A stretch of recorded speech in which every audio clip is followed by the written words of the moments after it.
हो, पण तुझी अशीच एक मालिका होती घाडग्याने सून. हं, ती हं. आय थिंक मी असं ऐकलंय, की तू वर्षभरातच ती मालिका सोडली होतीस. काय होतं त्यामागचं कारण नेमकं? अ, कारण म्हणजे निगेटिव्हिटी मला आवडत नाही. प्रोडक्शन हाऊस उत्तम. अ, माझं जे कॅरेक्टर होतं, मला ज्या कमिटमेंट देण्यात आल्या होत्या, की सुरुवातीला एक 20 दिवस काम असेल, 25 दिवस काम असेल. त्याच्यानंतर मला तिथे असा एक्सपिरियन्स आला, की जी कमिटमेंट होती तसं तर काहीच घडत नाहीये. मी लिटरली महिन्याचे 3 दिवस, 4 दिवस काम करतीये. माझे सीन यायचे, माझे काही डायलॉग्स असतील, तेही नंतर कट कट व्हायचे? कट व्हायचंय, की कशाला? तिला कशाला? ती कशाला एवढं बोलणार आहे माझ्यासमोर? नाही, नाही, ती नाही असं बोलू शकत. मग मला ना तिथे असं फील व्हायला लागलं होतं, की मी लिटरली एखादा फ्लॉवर पॉट आहे, डेकोरेशनसाठी कोपऱ्यात ठेवलेला. म्हणजे मी असते, सीनमध्ये असते, पण मी फक्त एका जागी उभी असते. फक्त रिएक्शन देते. हां, हूं, हो, आले, गेले एवढंच बोलते आणि निघते. घडत काहीच नव्हतं.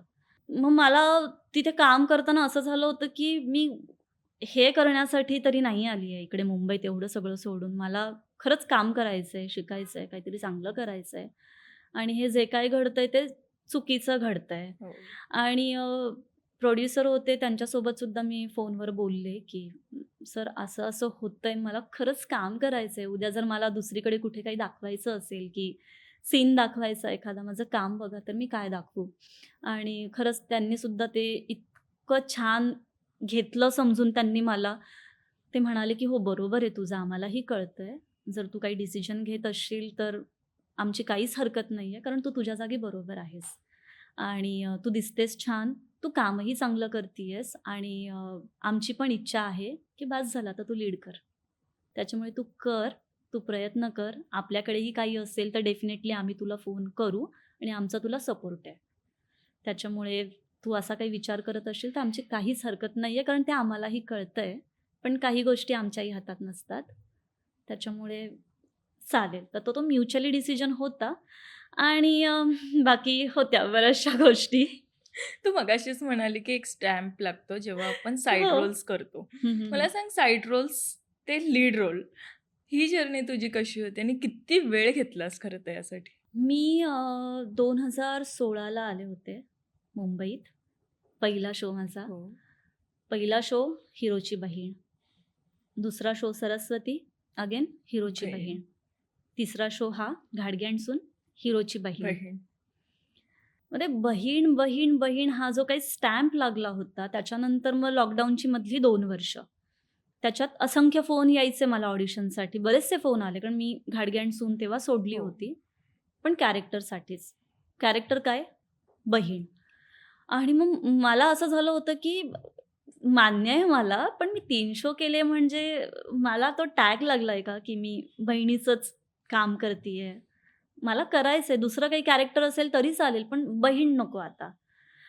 आणि मी खूप त्या 2 वर्षात बऱ्याच ठिकाणी जायचे ऑडिशनला. लीडसाठी जायचे, पण ते ऑडिशनच नाही घ्यायचे अगं. लीडसाठी जायचे आणि कॅरेक्टरची स्क्रिप्ट हातात लिहायची, की नाही हे कॅरेक्टर आहे, ह्याची ऑडिशन दे. मग मला असं व्हायचं, की आता गेलीये तर मी ऑडिशन द्यायचे, घरी यायचे. एखाद दुसरा फोन आला, की तुझं तिथे होतंय, तर मी सरळ नाही सांगायचे, की नाही. कारण मी ठरवलं होतं, तर खाईल तर तुपाशी नाहीतर उपाशी. मी घरी जायला सुद्धा तयार आहे. बास झालं हे, मला नाही करायचंय. कॅरेक्टर, कॅरेक्टर खूप झालं. त्या 2 वर्षामध्ये फक्त लॉकडाऊनच्या झालं असं, की लीड म्हणून काही येतच नव्हतं. पण लकीली माझ्याकडे काही प्रोजेक्ट असे आले, काही मी 1-2 मूव्हीज केल्या, ज्याच्यामुळे मी सर्व्हाईव्ह करू शकले मुंबईमध्ये.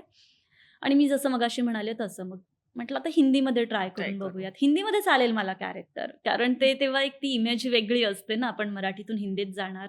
तर चालेल तिकडे आपण सुरू करूयात आणि मग पुढे बघूयात कसं वर्कआउट होतंय. पण पहिलाच प्रोजेक्ट लीड मिळाल्यानंतर मराठीमध्ये मग मला लीडसाठी लीडसाठी विचारलं गेलं. विचारलं गेलं आणि मग त्याचंच फक्त वाईट वाटतं, की मग हे आधी का नाही? मराठी मनोरंजन सृष्टीमधील मालिका, चित्रपट, नाटक तसेच कलाकारांबद्दलच्या नवीन अपडेट्स जाणून घेण्यासाठी नक्की सबस्क्राईब करा इट्स मज्जा मराठी या आपल्या नवीन यूट्यूब चॅनलला.